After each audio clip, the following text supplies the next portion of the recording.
Hey, welcome back to the vlog. So in this instance, we're starting off with a plan as Josh is explaining what he came up with for the lighting diagram. He did a little walkthrough with the Scout, and he just took some iPhone pictures, which is always a good idea if they give you an opportunity to walk through the space. And we're just talking about what we are going to be doing and where we're going to be setting up and all that good stuff. As you can see, that CRV is packed down to the core. Unfortunately, this was my first shoot back after a week and a half long vacation because I was moving. So I forgot to pull out the camera and get a time lapse. I usually enjoy doing that just because it's a time consuming process to set up.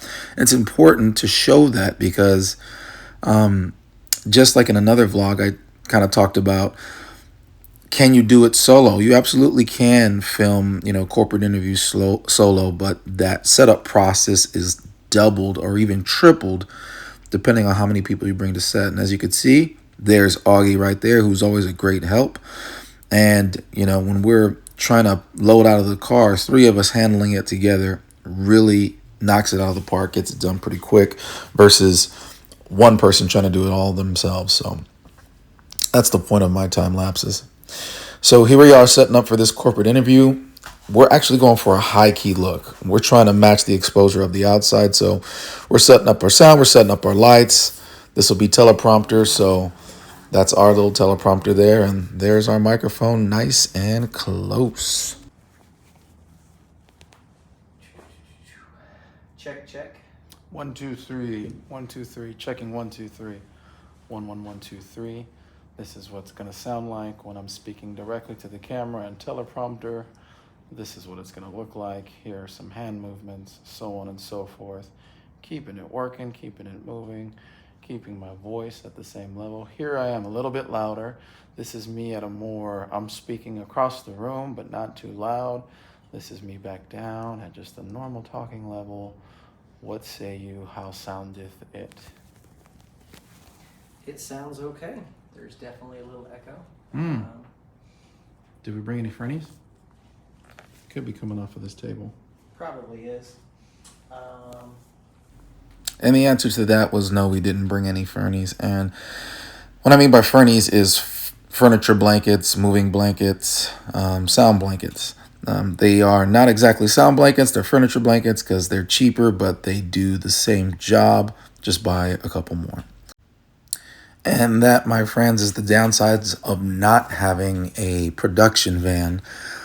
The kind of van that you can just kind of leave most of your gear in for the most part, so that this way, when you pack up for the next shoot, you're just kind of packing up camera gear, but lights, things like Fernie blankets, and all the other grip stuff should be stored in the truck, in the van.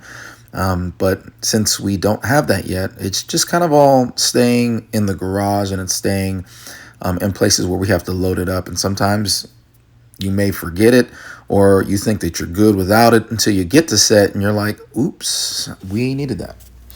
So here we are. This is what it looks like. You could see the window behind him. We were competing with the sun, but we wanted to show that in the frame. We wanted that high key look. We did not want to blow out that window. So you have to bring the big boy lights. As you can see here, we got our nice FX6 setup with that teleprompter on. That thing looks super beefy. And I think sometimes that's great because that's kind of the stuff that the client sees and they're like, there's no way that we could have done that ourselves. Client like this, though, they're a pretty large client. They actually don't really need to try. They're not going to try to DIY it. They're not going to try to shoot their own videos. They know that they have to go outside of themselves. So they call a professional to get it done. And they've been calling us for a while. So these are one of our favorite clients to work with. And it's always a good feeling when you know you're valued for what you can do. So our goal on this guy was to film to match the exposure, or we set the exposure for the outside window, and then we try to light the scene so that we're bringing the exposure just right so it looks good. When you blow out a window, it does not look professional. It does look, it looks amateur. because you know that there's something off. It doesn't match your eye. It's more aesthetically pleasing when you can get that, what we call the high key look, where you're matching the outside and everything inside is well lit. And so that is exactly what Josh is doing right now, standing in front of the FX6. He's actually doing a lighting breakdown for his channel as he goes and explains everything that's happening there. So what we brought in was the 720D, and then we also brought in my 300D to light up the background. And actually, we wanted a slash of light right there on the logo. So we brought in the Fresnel and the barn doors. And if you were wondering, that's called a Fresnel, not a Fresnel. Even though it's spelled that way, it's pronounced Fresnel, just in case you didn't know. We brought in the 720D because we needed that high output. I think next time a good idea would be to bring the 600D, because we had that guy topped out at 100%, and we could have used just a little bit more output. So, but again, I jumped in on this shoot last minute because I was moving and I was off for the last week and a half. So I just came in last minute to be a help, to run the camera, and to get it done, as I love production. So I was like, hey, don't leave me out on this one. I definitely want to be a part of it. So, but anyway, lots of light to make that high key look. We wanted to match the outdoors, and we did that. We definitely did that. We had enough light to add to the background, and enough light to bring up the levels on the subject so that this all looked good. That's one of the things that kind of points out an amateur, is they'll try to shoot with the window in the background and then it's completely blown out because they only light the subject. Now, if you only have one light, throw them in a corner somewhere where you're not getting the window and you should be good. This here is our trusty, dusty iPad teleprompter. It's by Prompter People, and that sucker has been tried and true for the longest time.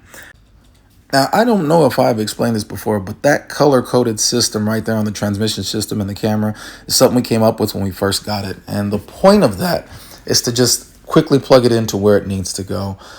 So we were just wrapping, and that's on the cords itself, and then also on the transmission system. So it's like, okay, here's green. This is one HDMI cord. This one's going here and it's going there.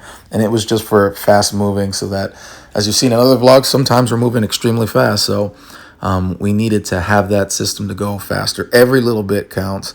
And, you know, it's also the difference maker between looking like when you know what you're doing on set and looking like a fool. Sometimes you could just be fumbling with cords. So that's it for this one, guys. I'll see you in the next one.